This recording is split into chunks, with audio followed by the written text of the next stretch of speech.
Very good morning everyone. Hope you all are well and good. So let us have a glance of chapter Earth as a planet. As we all know, our Earth, it is a tiny planet in this vast universe. It is one of the 8th planet of the solar system and it is the only planet that supports life. That's why it is said as unique planet, or you can also say our Earth, it is the only planet known to harbor life.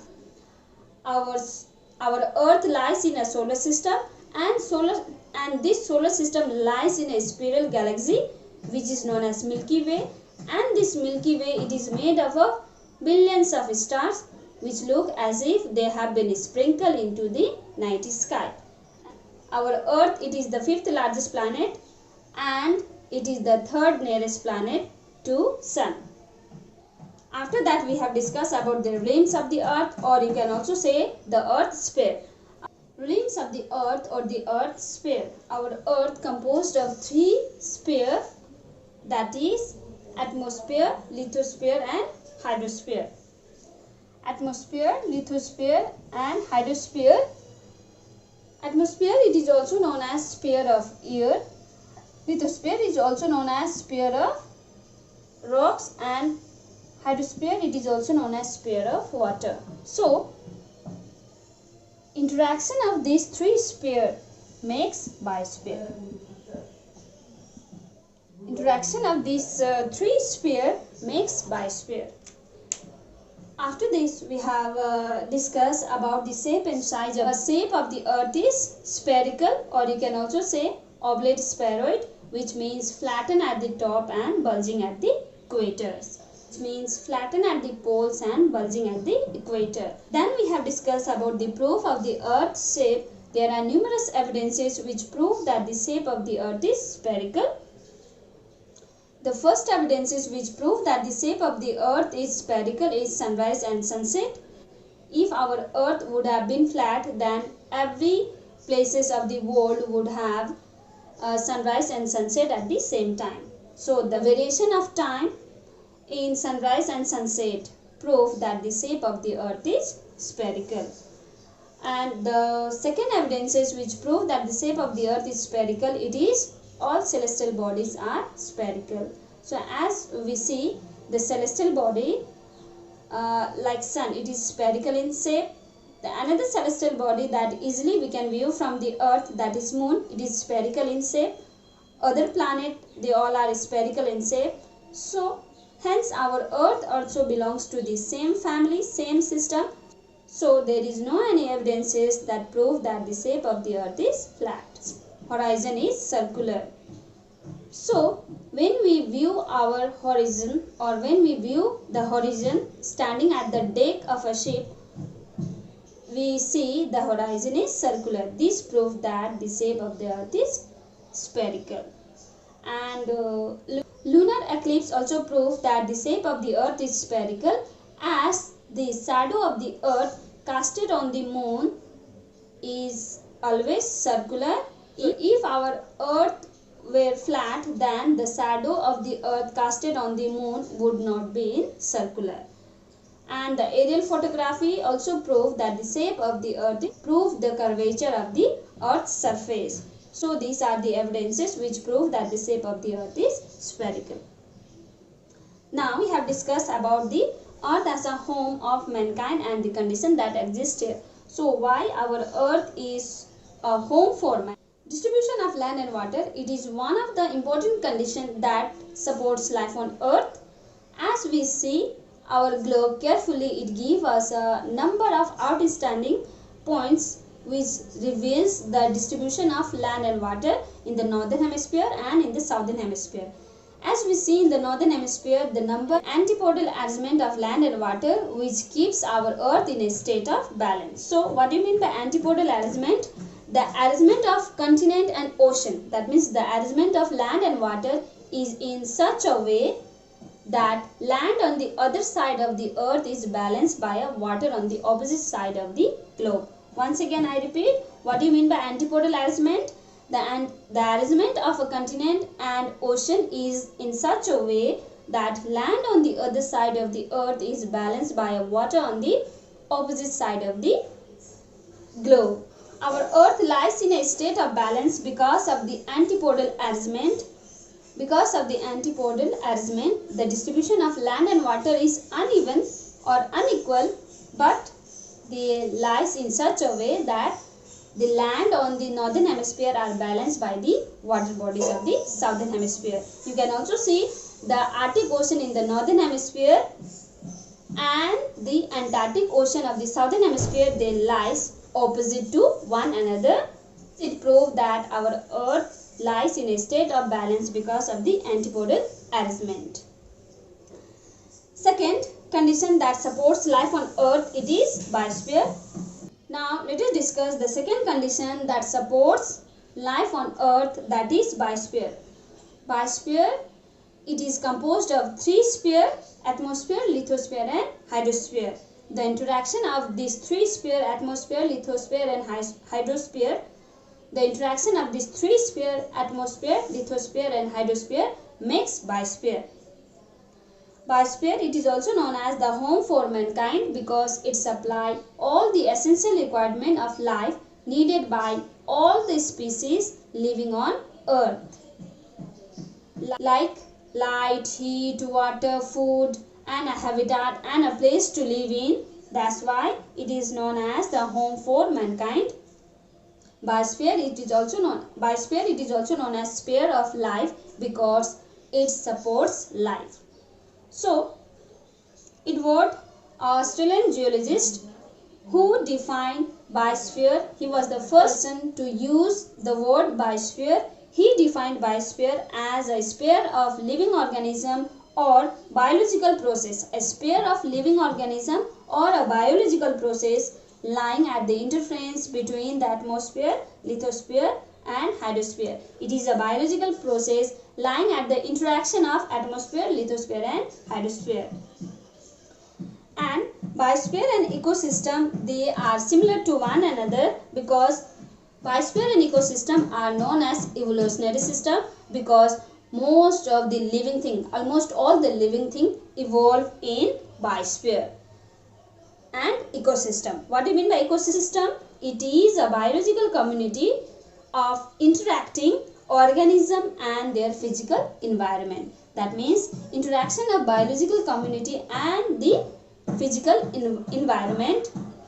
That means interaction of the biological community and the physical Now let us discuss about the various cycle that supports life on earth, that is energy cycle, heat cycle, nitrogen cycle, oxygen cycle and water cycle. These are the cycle that supports life on earth. The first cycle that we have discussed is solar energy or energy cycle. It is the process in which solar energy is transformed to molecules by the process called photochemical process. And one of the most important activity of photochemical process in biosphere, it is photosynthesis, in which plant take in carbon dioxide and gives out oxygen. So in this way, this cycle supports life on earth. Nitrogen cycle, as we all know, our atmosphere consists of nitrogen, huge amount of nitrogen, 78% of nitrogen. It is absorbed by soil and plant from the atmosphere and for their growth, and the herbivorous, the plant eater, they feed on this plant, and when this animal die, they decompose and release nitrogen in the form of ammonia. Thus the cycle of nitrogen is maintained. The third cycle that we have discussed, it is heat cycle.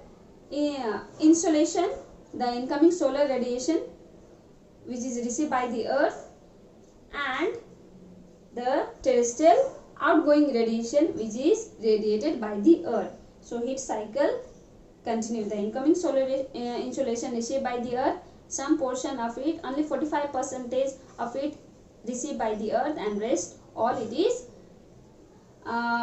reflected back to the space, and some are absorbed by the atmosphere, and at night again the terrestrial radiation take place, and whatever the amount of heat it was absorbed, it will be radiated. So in this way, heat cycle supports the life on earth. Water cycle, as we all know, our earth consists of huge amount of water. So because of the high amount of insulation, heat received by this water body, there is a evaporation. After evaporation, after heating this water vapor to a certain level, condensation takes place. Water vapor will turn into a tiny droplet of water. After that, there is a formation of cloud. Again, there is a, after that, then there is a formation of precipitation, or you can also say precipitation in the form of rainfall, snowfall, hailstone. Then the third cycle, oxygen cycle, it is one of the most important gas that supports life. Man inhale oxygen and exhale carbon dioxide, and plant inhale carbon dioxide and exhale oxygen, which is important to conserve forest. So in this way, these are the cycles that supports life on earth. Now let us discuss about the condition that is favorable for the life on earth. So these are the conditions that supports life on earth.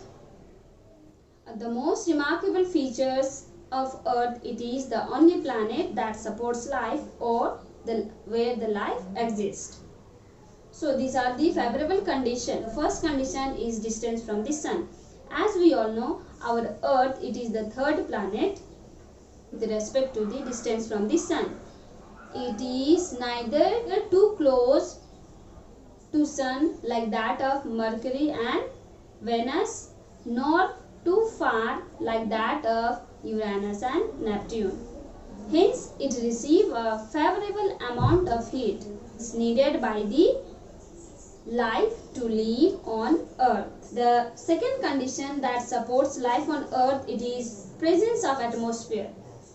Presence of atmosphere. As we all know, our earth is surrounded by an atmosphere, or a thick layer of different kind of gases which envelops our earth. It's neither too thin nor too dense. It extends up to the distance of how many kilometers? 1600 kilometers above the surface of the earth, and it contains an adequate amount of oxygen which is required by a living thing to live in, nitrogen, along with the other gases like hydrogen, helium, ozone, which is a protective gas which save our earth from the UV rays. So our atmosphere, our earth atmosphere consists of 78% of nitrogen and 21% of oxygen, and other gases 78% of nitrogen, 21% of oxygen, and other gases it consists of, so this makes only 1%. So here we have carbon dioxide, here we have hydrogen, helium, ozone. Ozone, it is one of the important gas that we have in the atmosphere, which is a protective gas which save our earth from the UV rays or ultraviolet rays. Third, presence of water cycle, it is the most unique features that supports life on earth. As we all know, our earth surface consists of water bodies. Because of the high amount of heat received by this, the water evaporates. They turn into a vapor. After reaching a certain level, there is a formation of cloud. So this vapor condense and turn itself into tiny droplets of water. Tiny droplets of water. And there is a formation of cloud, and the cloud is not able to hold. The air becomes saturated. After the formation of cloud, when the air becomes saturated, then it falls down as a precipitation in the form of rainfall or snowfall. So water cycle, it is the most unique features that supports life on earth. To sum up, the earth location in the solar system and the presence of atmosphere, adequate amount of oxygen and nitrogen that we have in the atmosphere, and the presence of water cycle makes life possible on earth. So these are the conditions that favorable to life on earth. Now let us discuss about the only satellite of the earth, that is moon. Moon, the only satellite of the earth. It is one of the unique satellites that we have in our solar system. Most of the planets have their own satellite, but some are very small to the size of the planet. But whereas the diameter of the moon is approx 1/4 that of the Earth. In fact, the Moon and the Earth, it is known as a double planet. So let's have a detailed discussion about the Moon. Moon, mean distance from the Earth in kilometers. So the distance of the Moon and Earth in kilometers. So it is known as apogee. When the Moon is very far from the Earth with the distance of 4,06,499 km. Perigee, when the Moon is very near to Earth with the distance of 3,56,399 km. There is no atmosphere in Moon. Temperature during the daytime it is 100 degrees Celsius, whereas at the night time is 180 degrees Celsius. Rotation and the revolution, it revolves around the Earth in 27 and 1/3 days, and time 27 days 7 hours and 43 minutes. And it rotate on its axis exactly in the same time. That means the rotation and the revolution of the Moon around the Earth is exactly the same. That's why we see the same side of the Moon. So you may get a question from here, why do we see the same side of the Moon?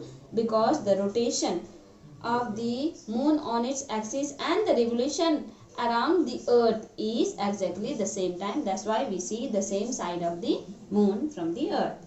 So special features, it is responsible for the tide on Earth. So as we all know, tide occurs because of the gravitational pull of the Sun and the Moon. So Moon play a special features, it play a special role, and it is responsible for the causes of tide on Earth. So this makes the end of the chapter.